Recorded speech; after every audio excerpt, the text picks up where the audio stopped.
Hey my beauties, so I'm finally back from the store and I'd like to share with you some of the items that I picked up and why I usually like to have them stocked up every single month.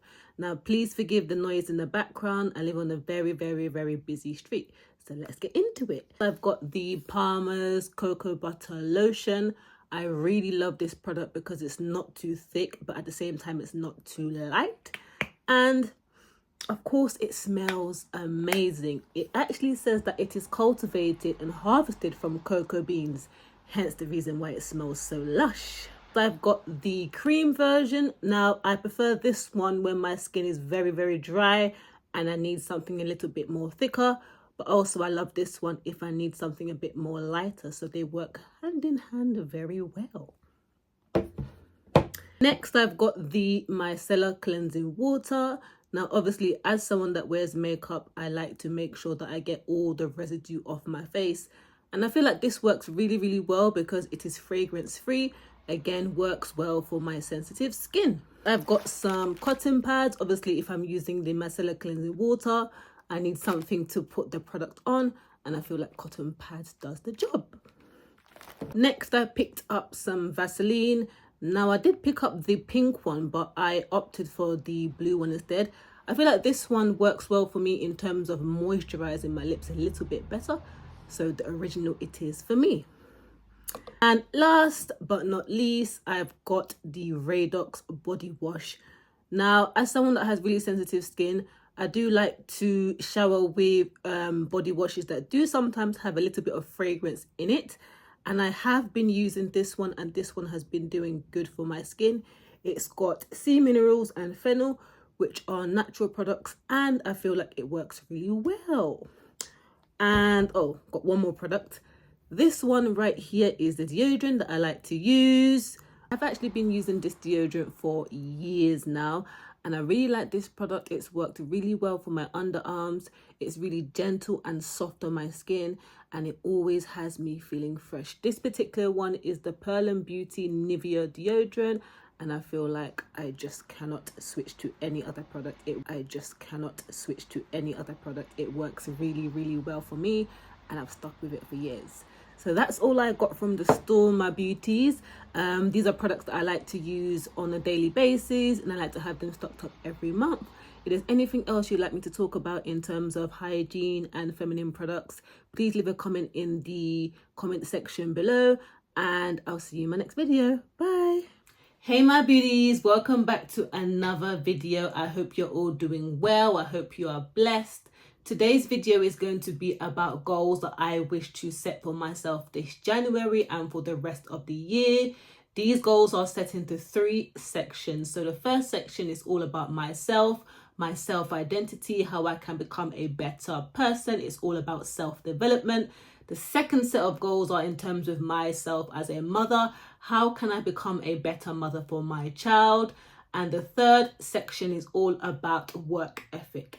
It's all good setting goals, but I need to make sure that I'm keeping consistent with them and making sure I am checking in daily, weekly, monthly to see how I am getting on. Right, let's get into it. So the first goal I have for myself in terms of my self-development is loving myself better. It was a real blur over the last couple of years in terms of myself as a new mother and reshifting my identity, but still doing the things I love, but making sure that I'm there for my child. And I realized that actually I need to pour love into myself in order to be available and better for everyone else. So first goal is to love myself better. I don't have to have everything figured out, but I need to be able to tell myself that I'm doing a good job and that it's okay to make mistakes. But as long as I am doing my best, then everything else will fall in line. The second set of goals I'm going to be speaking about are the goals in line with myself as a mother. Now, I am learning that no 2 mothers are the same and no 2 children are the same. So you need to do what's best for your child. You know, it's down to you to make sure that you are doing the best possible for your child. And sometimes comparison can be the thief of your joy. So try not to compare too much. You know, as long as you're doing your best possible, that is all your child can ask for. Then again, as an educator myself, I feel like I want to pour so much into my child in terms of what I've learned as a teacher and how I can help his educational skills.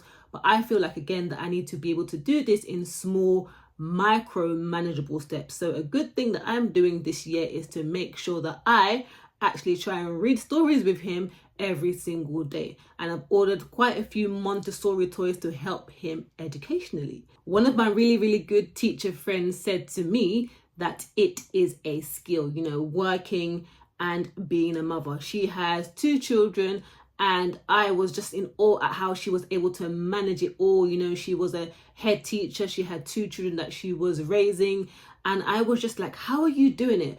But she said to me, Dele, it is a skill. And that has stuck with me, and that has really helped me in terms of not bashing myself as a mother, because I feel like I'm still learning. So to all the mothers out there that are working and still raising children, it is a skill. You will become more better over time. You just need to put in the work, the effort, and the practice. Last set of goals are in line with my work ethic. I feel like I am someone who is organized, but I could be a little bit more organized in terms of getting myself together each day and pre-planning. So that is something I'm going to be working on this year.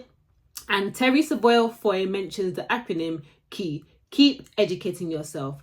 I feel like this is very important in terms of my self-development, to keep educating myself and to keep that positive mindset to keep myself going. So this year I am getting ready to get up and go, get up and grow, and get up and sow the seeds I really want for my life, to see everything flourish.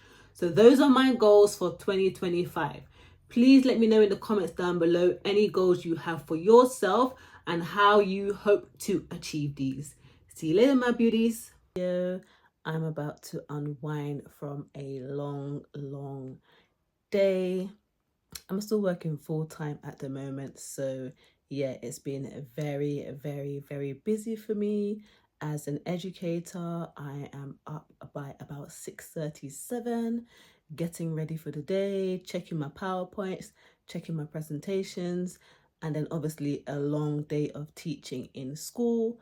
And then by the time I get home, child, I am exhausted, but I'm still here trying to be consistent and trying to give you all content. Now, today's video is going to be a little story time. I'm going to be doing a little story time about my experience and journey into motherhood. I'm a first-time mom, and I just felt like I have something to share on this specific topic. Let's get into it. A topic that has been weighing very heavy on my heart, and I feel like I just want to share my experience, and hopefully I can change this into something positive that can help other mothers out there, whether you're already a mother or you are a mother to be.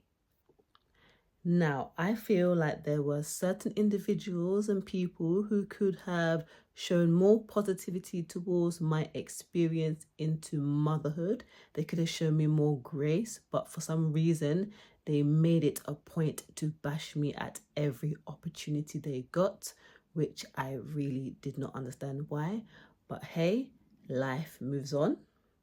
I received so many negative comments like, what kind of mother are you? You don't even have motherly instincts. I thought you couldn't even manage the job of being a mother. And I'm like, hold on. Why is everyone being so negative? It really baffled me. And till date, I still don't understand why those comments were made. And I'm not going to lie, the comments did get me down for a bit, especially as I was experiencing postpartum depression. It really did not help uplift my spirits. But over time, I've learned that it's all a learning journey. The whole experience of motherhood is a journey that you get to make special between you and your child. So make the most of it. Looking back, I really do feel like I was trying to pull myself out of a dark place, especially with the effects of postpartum depression, which no one actually really prepared me for. Postpartum depression is really real, guys, and it can be so hard to navigate this experience as a first time mum, because you are going through all these emotions that you just don't understand, and you really want to be your best version. In simple terms, it felt like my mind and my body slowed down 100 times over, and the simplest of tasks that I could do with ease before becoming a mum became the hardest of tasks. I've spoken to other mothers to gain some clarity about their journeys into motherhood, and I've realized one thing that they've all had in common. They all mentioned that the experience of motherhood and balancing day-to-day life was a skill. It was something that they had to learn. It didn't just come naturally. They had to learn, they had to put it into practice, and over time they became better. They also mentioned that the effects of postpartum can actually last up to 5 years. Isn't it ironic? We are supposed to be up and ready, getting it all together, but at the same time, there's this sort of heavy cloud weighing us down. And for that particular reason, that is why I want to give mothers out there this message. Do not be too hard on yourself. I'm speaking from experience, as someone who's always on the go, wanting to get things done, wanting to be the best version of myself. I had to realize quickly, because life humbled me, that if I did not take the time to rest, if I did not take the time to look after myself, then I cannot actually be the best mother for my child. After speaking to so many women, I began to put things into perspective in a more positive way. It's comforting to know that there are women who have gone through this experience. And for those of you that are currently going through it, I'm telling you, it's going to be okay.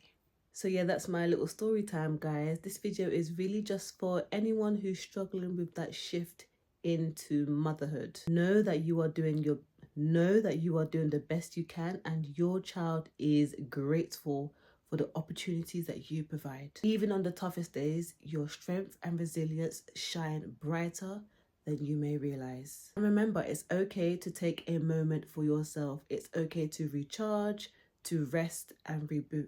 You deserve it, and you most definitely need it so that you can show up for your child in the best way possible. There is no one size fits all for navigating through this experience of motherhood, as long as you're operating from a place of love and care and doing the best possible you can.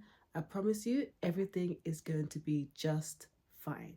So that's the end of my little story time. Thanks for watching, guys, and I'll see you in my next video. Bye.